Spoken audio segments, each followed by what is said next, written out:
Emily gripped David's hand so tightly that his knuckles turned white. The hospital room in Bozeman, Montana, was stark and clinical, illuminated by harsh fluorescent lights. The rhythmic beeping of the heart monitor echoed softly, a cold contrast to the warmth of the life Emily was about to bring into the world. "Emily, you're doing great," said Dr. Carter, her tone steady but edged with urgency. "Just one more big push, and we'll meet your baby." Emily's face contorted with pain as she let out a guttural cry. Sweat dampened her dark auburn hair, plastering it to her forehead. David leaned closer, wiping her face with a trembling hand. "You're amazing, Emily," he murmured, his voice cracking under the weight of his own fear. "You're so strong. Just a little more." Finally, the room filled with the sound of a baby's first cry. For a fleeting moment, relief washed over David, and he glanced at Emily, his eyes brimming with tears of joy. But as the doctor and nurses exchanged concerned glances, the euphoria in the room faded. "What's wrong?" David asked, his voice rising. "Why are you all so quiet?" Dr. Carter held the newborn in her arms, examining him with practiced care. "He's breathing, and his vitals are stable," she began cautiously. "But there's something we need to address." The words landed like a stone in David's chest. Emily, exhausted and barely conscious, blinked weakly at the doctor. "What do you mean?" she whispered, her voice a shadow of its usual strength. Dr. Carter hesitated for a fraction of a second before continuing. "Your son, Luke, appears to have limited mobility in his lower body. We'll need further tests to determine the extent of the issue." David's knees buckled, and he gripped the side of the bed for support. "Limited mobility?" he repeated, disbelief clouding his voice. "What does that even mean? Is he paralyzed?" "It's too soon to say definitively," Dr. Carter replied. "But right now, it looks like Luke won't have use of his legs." Emily's eyes fluttered shut, and for a moment, David thought she had fainted. Then, with a surge of energy, she pulled herself upright. "No," she said, her voice trembling but resolute. "This can't be happening." The next hours passed in a blur. Luke was whisked away for further testing, leaving Emily and David alone in the sterile room. The silence was deafening. "David," Emily finally said, staring blankly at the wall. "What are we going to do? We weren't prepared for this." I don't even know where to start." David knelt beside her, his own tears now flowing freely. "We'll figure it out," he said, though his voice betrayed his uncertainty. "We have to. He's our son." As the night wore on, the weight of their new reality pressed down on them. Outside, the quiet Montana town was blanketed in snow, a stark contrast to the storm raging in their hearts. The house in Bozeman was modest, a single-story ranch-style home with weathered siding and a yard that seemed perpetually caught between seasons. Inside, the atmosphere had grown heavy, weighed down by the emotional toll of Luke's diagnosis. 2 months had passed since the night in the hospital, and the initial shock had given way to an unrelenting reality. Emily sat in the living room, staring blankly at the television, though it wasn't turned on. Her once vibrant green eyes were dull, surrounded by dark circles that told the story of countless sleepless nights. Her auburn hair, usually kept neat, hung limply around her face. The baby monitor on the coffee table buzzed softly, but she didn't move. David entered quietly, carrying Luke in his arms. The infant was wrapped in a pale blue blanket, his small face serene. David's brown hair was disheveled, and his shirt was stained from a hurried breakfast he barely remembered eating. He looked at Emily, his heart breaking at the sight of her hollow expression. "Emily," he said gently, his voice a careful balance of concern and patience. "He's asleep. I thought maybe you'd want to hold him for a bit." She didn't respond. Her gaze remained fixed on the blank screen, as if it might offer her some kind of escape. David sighed and lowered himself onto the couch beside her, still holding Luke. "You can't keep shutting me out," he said after a long silence. "I know this is hard. God, I know it's hard, but we have to face it. Together." Emily's lips trembled, and for a moment, it seemed like she might say something. But instead, she shook her head and muttered, "I can't, David. I don't know how." David clenched his jaw, fighting back the frustration that threatened to spill over. "You think I know how? Emily, I'm just as lost as you are. But Luke needs us. He needs both of us." Her eyes finally met his, and the pain there was almost unbearable. "I don't feel like I'm enough," she admitted, her voice barely audible. "Every time I look at him, all I see is what I've failed to give him. A normal life." David shifted Luke in his arms and reached out to take Emily's hand. "You didn't fail him," he said firmly. "And this isn't about what's normal or not. This is about making the best life we can for him, no matter what that looks like." But Emily pulled her hand away and stood up, wrapping her arms around herself. "I need time," she whispered before retreating to their bedroom, closing the door softly behind her.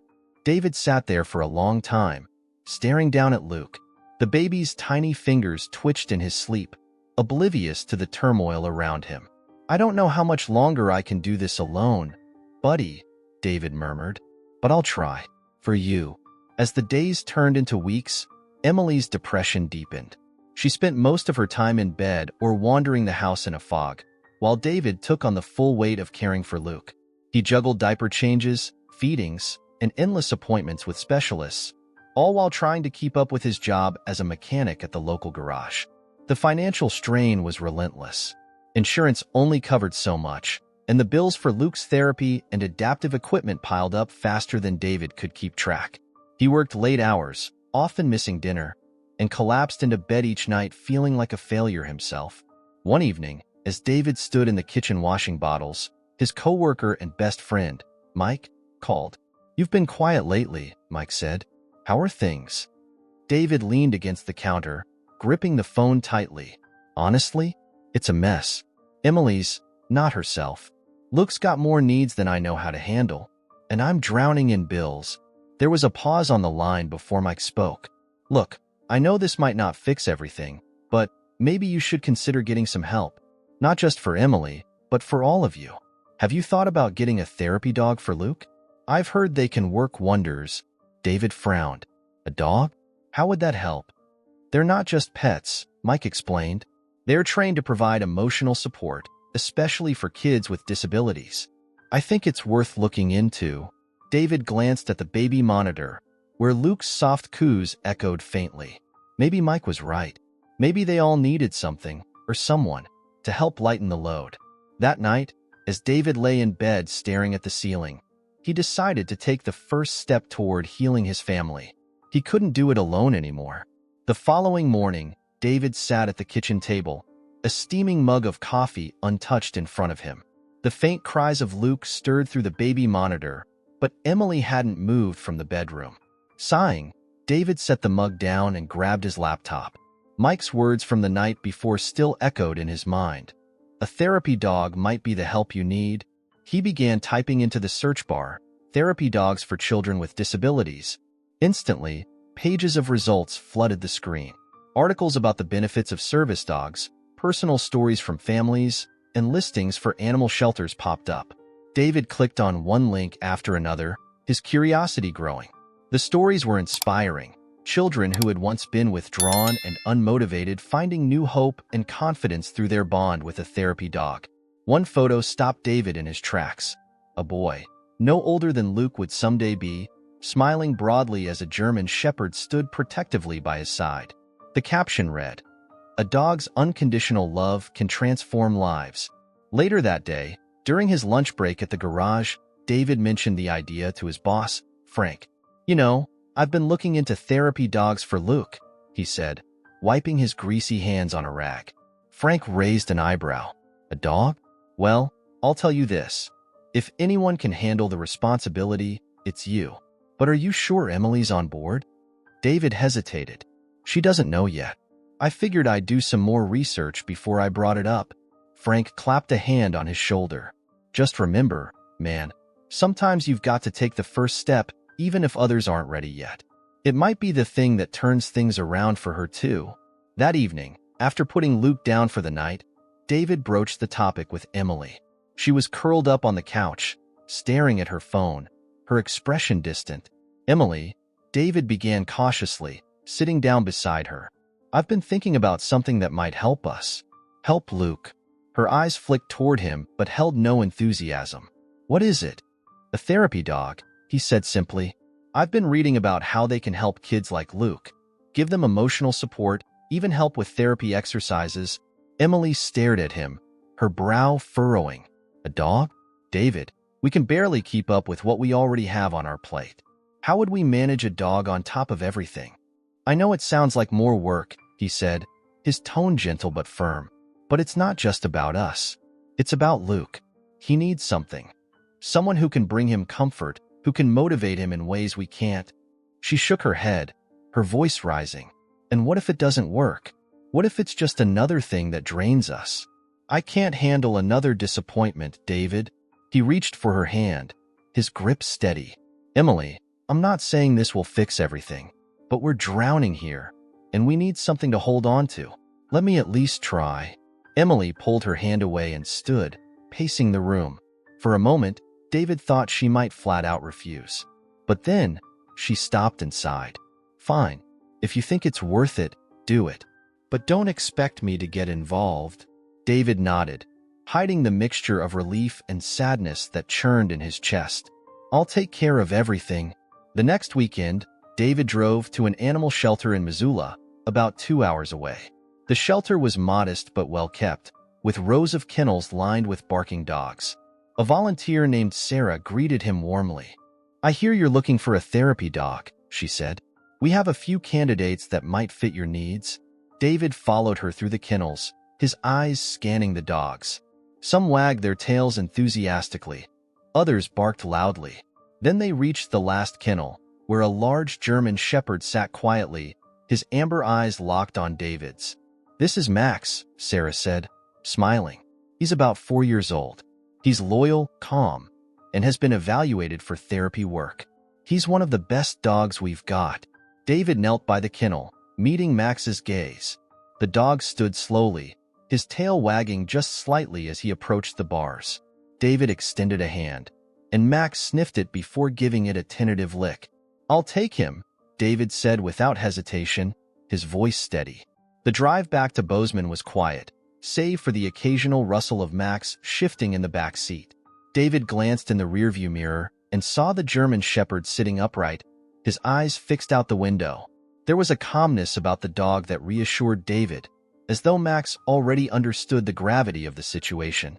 When David pulled into the driveway, the familiar anxiety crept back into his chest. Emily had been distant since their conversation about adopting Max, and he wasn't sure how she'd react now that the dog was here. He cut the engine and turned to Max. "All right, buddy. Let's go meet your new family." Inside, Emily was in the kitchen, a mug of tea clutched in her hands. She looked up as David entered with Max, her face a mix of surprise and apprehension. "You already brought one home?" she asked, her tone sharper than she intended. David nodded, keeping his voice steady. "This is Max. The shelter said he's a perfect fit for what we need." Emily's gaze shifted to the dog, who stood patiently by David's side. Max's amber eyes were steady, and his ears perked up slightly as if he were assessing her. Emily sighed and looked away. "Well, he's here now. I guess we'll see." Before David could respond, a soft coo came through the baby monitor. "That's Luke," he said, setting his keys on the counter. "Let's introduce them." Emily hesitated. "Do you think that's a good idea? What if he gets scared? Or worse, what if the dog—" "Max won't hurt him," David interrupted gently. "Let's give it a chance."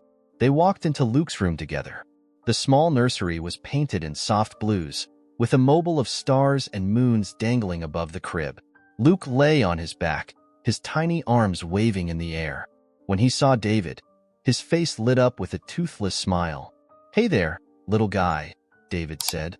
Leaning over to scoop him up, he held Luke close for a moment, then knelt on the floor. "Max, meet Luke." Max approached cautiously, his movements slow and deliberate. He sniffed the air, then leaned in to examine Luke more closely. Luke, ever curious, reached out a small hand and grabbed a tuft of Max's fur. David tensed, ready to intervene, but Max didn't flinch. Instead, he sat down and let Luke explore. Emily, watching from the doorway, covered her mouth with her hand. For the first time in months, there was a flicker of warmth in her eyes. He didn't even hesitate, she said softly. David glanced back at her. It's like he knows. Like he understands. Luke giggled, his tiny fingers brushing against Max's ear. The sound was light and pure, cutting through the heaviness that had hung over their home. Emily stepped closer, her hand resting lightly on David's shoulder. Maybe this was the right decision, she admitted, her voice trembling slightly. Maybe he really can help. David looked up at her, a small smile playing at his lips. We'll take it one step at a time. Together. That night, after Luke had fallen asleep, Max curled up at the foot of his crib, his ears twitching at every small sound.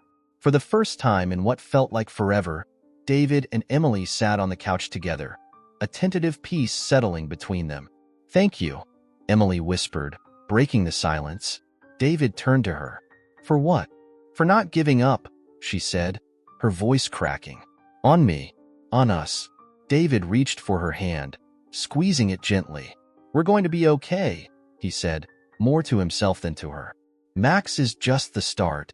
And for the first time in months, Emily nodded, a glimmer of hope shining in her eyes.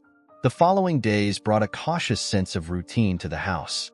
Max quickly adapted to his new environment, and his quiet presence seemed to fill the empty spaces left by months of tension.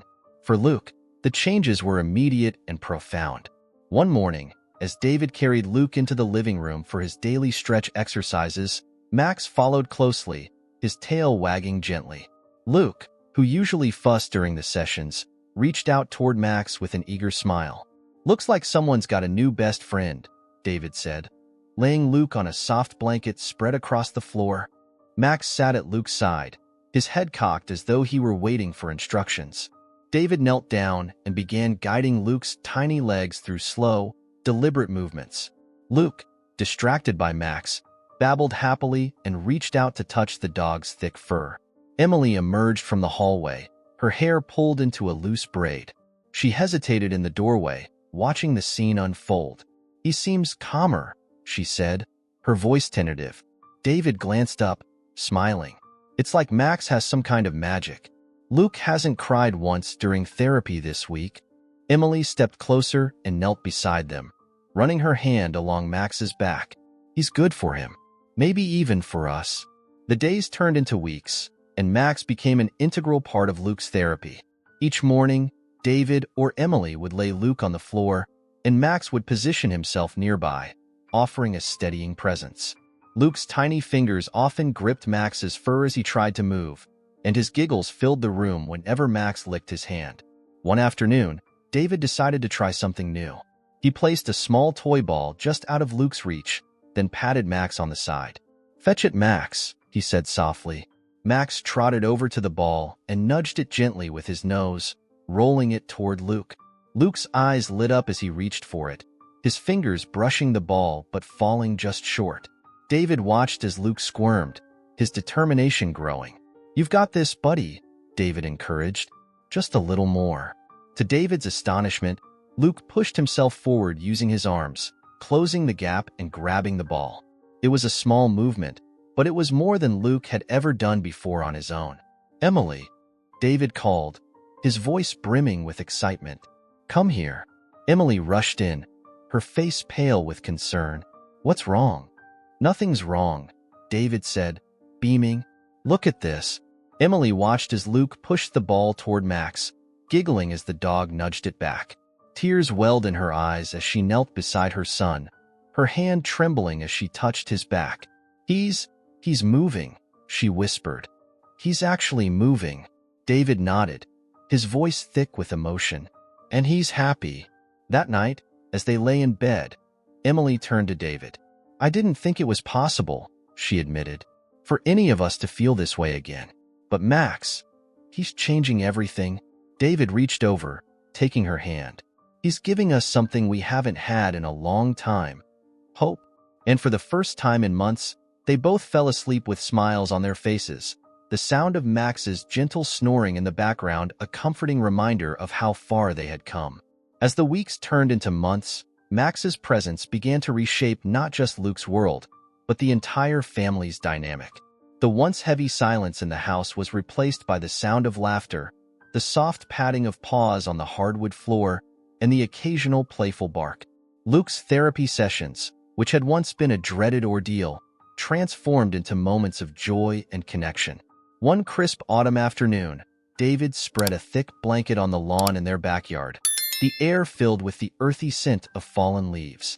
Luke lay on his stomach, his small hands gripping the edges of the blanket. Max sat beside him, his ears alert, as if waiting for the next cue. "All right, Luke," David said, holding up a bright yellow toy. "Let's see if you can reach it."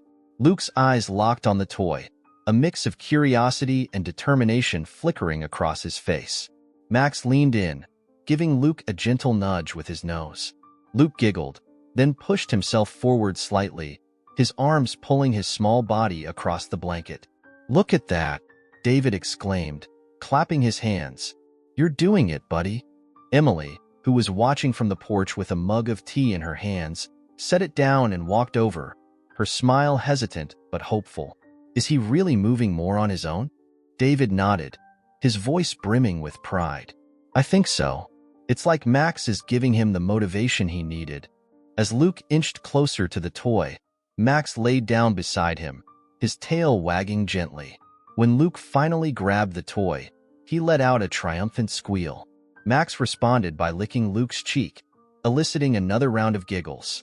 Emily knelt beside them, brushing her hand over Luke's hair.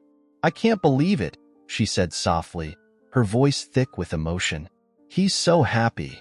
David leaned back, watching his wife and son with a deep sense of gratitude.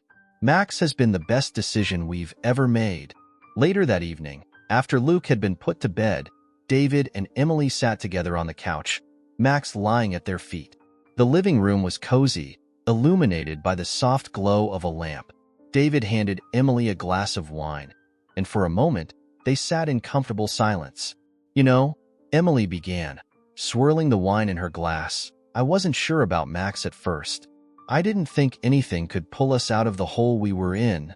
David glanced down at the dog, his hand resting on Max's head. "Me neither," he admitted. "But he's not just helping Luke. He's helping us too." Emily nodded, her eyes misty. "I didn't think I'd smile like this again." David reached for her hand, their fingers intertwining. "We're not out of the woods yet," he said, "but we're on our way." That night, as they prepared for bed, Emily lingered for a moment in Luke's room. Max was curled up at the foot of the crib, his body rising and falling with each breath. Emily leaned over the crib, brushing her lips against Luke's forehead. "Sweet dreams, baby," she whispered, her voice filled with a hope she hadn't felt in a long time. In the quiet of the night, the family began to heal, one small victory at a time. It was a chilly November morning when David first noticed something remarkable. The frost clung to the windows, and the family had gathered in the living room for Luke's daily therapy routine. Emily had laid out Luke's blanket on the floor, while David brought in a small set of colorful toys designed to encourage movement. As always, Max positioned himself beside Luke, watching intently. The German Shepherd had become a vital part of these sessions, often nudging toys closer to Luke or providing a steady presence that calmed the child during difficult moments. "All right, buddy," David said, crouching down beside Luke. "Let's see if we can reach for this one today." He held out a small rubber ball, placing it just beyond Luke's usual range. Luke looked at the ball, his brow furrowing with determination. He pushed his arms forward, his small body dragging slightly across the blanket. Max, as if sensing the effort, lay down beside him, his head resting on his paws, offering silent encouragement. Then it happened. Luke, with a newfound strength that neither parent had seen before, pressed his palms into the floor and lifted his upper body slightly. His legs, though unmoving, shifted slightly as he pushed himself forward. It wasn't much, just a few inches, but it was enough to make David's breath catch in his throat. "Emily," David called out, his voice a mix of excitement and disbelief. "Come here. You need to see this." Emily hurried in from the kitchen, a dish towel in her hand. "What is it?" she asked, her tone tinged with both curiosity and concern. "Watch," David said, his eyes glued to Luke. "Do it again, Luke. You can do it." Luke, perhaps encouraged by the excitement in his father's voice, grunted softly and pushed again. This time, he moved forward enough to grab the ball. His tiny fingers wrapped around it, and he turned to Max with a triumphant giggle. Emily clapped her hands over her mouth, tears welling in her eyes. "Oh my God," she whispered, dropping to her knees beside them. "David, he's moving more. He's really moving." David nodded, his voice thick with emotion. "I think Max is making him stronger. It's like he's inspired to try harder because Max is here." Emily reached out, stroking Luke's hair gently. "You're amazing, sweetheart," she murmured, her tears spilling freely now. "We're so proud of you." Max, as if understanding the gravity of the moment, stood and gave Luke a gentle lick on the cheek. Luke squealed with delight, clutching the ball tightly. That evening, as Emily and David sat together on the couch, Emily broke the silence. "We need to tell Dr. Carter about this," she said. "If Luke is showing progress, his therapy might need to change." David nodded. "Agreed. We'll call her tomorrow." "But Emily, this is huge. I mean, they said he might never make progress like this." Emily looked at him, her eyes shining with hope. Maybe they underestimated him. Or maybe Max is exactly what we all needed. The next morning, during their appointment with Dr. Carter, the pediatrician listened intently as David and Emily described Luke's newfound mobility. Dr. Carter smiled, her professional demeanor softening. "This is incredible progress," she said, leaning forward. "I'd like to adjust his therapy regimen to focus on strengthening his upper body even more. And don't underestimate the emotional connection he has with Max. That kind of bond can be transformative." On the way home, Emily turned to David. "For the first time in a long time, I feel like we're moving forward." David reached over, squeezing her hand. "We're not just moving forward, Em. We're winning." In the back seat, Luke cooed happily, his small hand resting on Max's fur. The German shepherd sat beside him, alert as ever, his presence a quiet reminder of how far they had come and how much farther they could go. Winter settled over Bozeman, painting the town in shades of white and gray. The backyard, once a lively space filled with the sound of Luke's giggles and Max's playful barks, was now blanketed in snow. Inside the house, however, warmth and progress continued to grow. It was a quiet Saturday afternoon when the moment that would redefine everything for the family occurred. Emily was in the kitchen, stirring a pot of soup, while David was in the living room with Luke, and Max Luke was lying on his playmat, his toys scattered around him. Max, ever loyal, was lying nearby, his eyes following Luke's every move. David knelt beside his son, encouraging him as usual. "All right, Luke," he said, holding out a small plush animal. "Let's see if you can get to this one." Luke focused on the toy, his face set with determination. He pushed his arms against the mat, lifting his upper body slightly. Then, something extraordinary happened. Instead of simply dragging himself forward, Luke shifted his knees underneath him, propping himself up. "Emily," David shouted, his voice filled with excitement. "You need to see this. Hurry." Emily rushed into the living room, her heart pounding. "What is it?" she asked, breathless. David pointed at Luke, his hands trembling. "Watch him." Luke, wobbling but undeterred, leaned forward and pushed off his hands. For a moment, it seemed as though he might fall. But then, with Max standing close by as if to steady him, Luke straightened up. He was on his knees, his tiny hands gripping Max's fur for balance. Emily gasped, her hands flying to her mouth. Tears filled her eyes as she whispered, "David, he's kneeling." Luke turned his head toward his parents, his face lit up with a proud smile. He reached out toward the plush toy David had been holding and grabbed it with one hand, while keeping his other hand steady on Max. Max wagged his tail, his body perfectly still as Luke leaned into him for support. David and Emily were frozen, watching in awe as their son did something they had been told might never happen. "I can't believe it," Emily said, dropping to her knees beside Luke. She gently placed a hand on his back, steadying him further. "Luke, you're amazing. Do you know how amazing you are?" David knelt on the other side, his hand resting on Max's head. "We always knew you were a fighter, buddy," he said, his voice thick with emotion. But this is a miracle. Luke laughed, a pure, joyful sound that filled the room. Max responded with a soft bark, his tail wagging faster. It was as if the dog knew exactly what this moment meant. That night, after Luke was tucked into bed, Emily and David sat together on the couch, their hands intertwined. Max lay at their feet, his eyes closed, his ears occasionally twitching. "This changes everything," Emily said softly. "He's not just improving physically. He's finding his independence." David nodded, his eyes glistening. "And he's teaching us something too. About resilience. About not giving up." Emily leaned her head on his shoulder. "We owe so much to Max. I don't know where we'd be without him." David smiled, reaching down to scratch Max behind the ears. "He's not just a dog. He's part of this family now." Outside, the snow continued to fall, but inside, there was warmth, love, and a renewed sense of hope. They didn't know what the future held, but for the first time in a long time, they were ready to face it together. As the winter months turned to spring, the family began to settle into a rhythm. Luke's therapy sessions had become a mixture of structured exercises and playful interactions with Max. Every small milestone, an extra inch of movement, a more confident reach, was celebrated like a championship victory. But nothing could prepare David and Emily for what would happen on a quiet afternoon in March.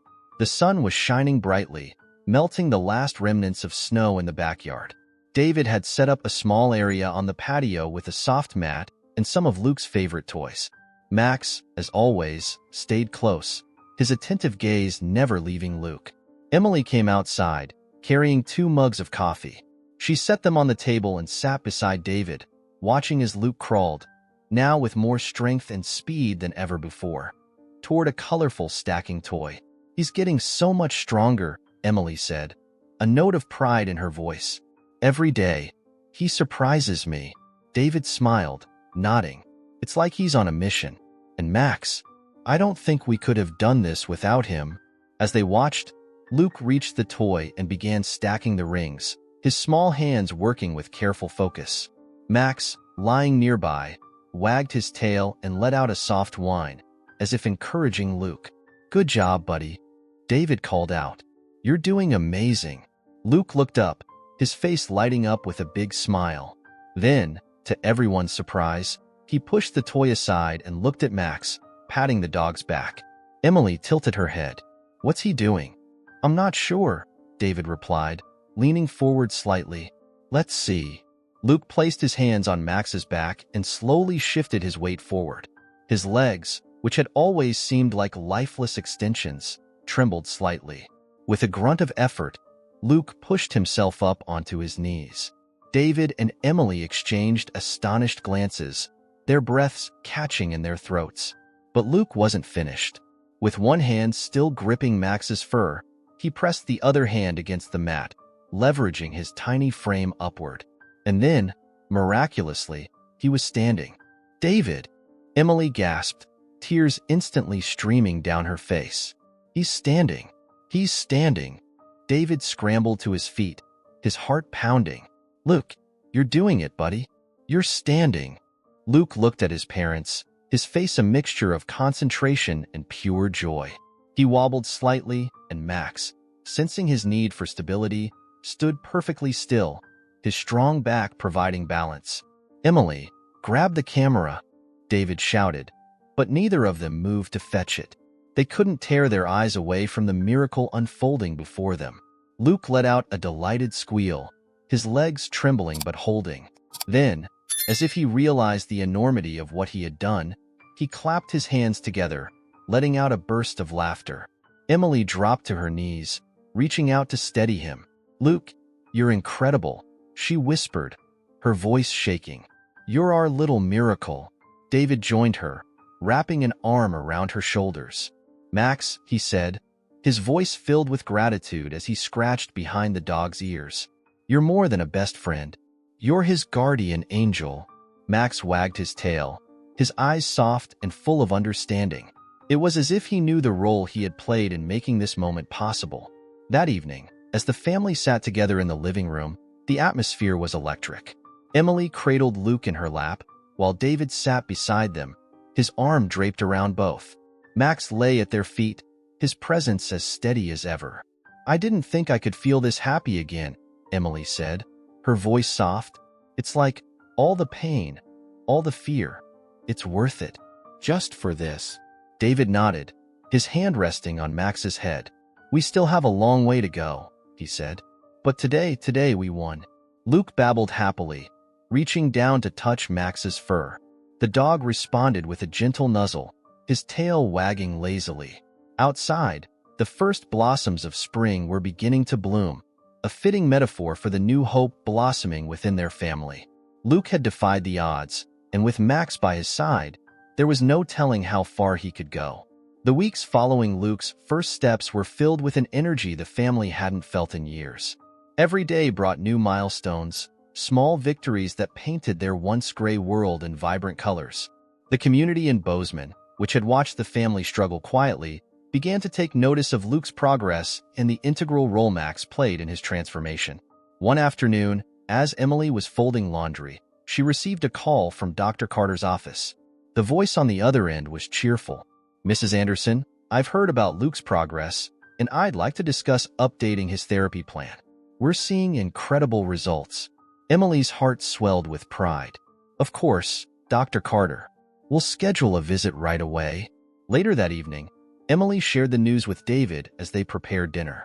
"Dr. Carter wants to reevaluate Luke's therapy. She thinks we can push him further." David smiled, chopping vegetables with practiced precision.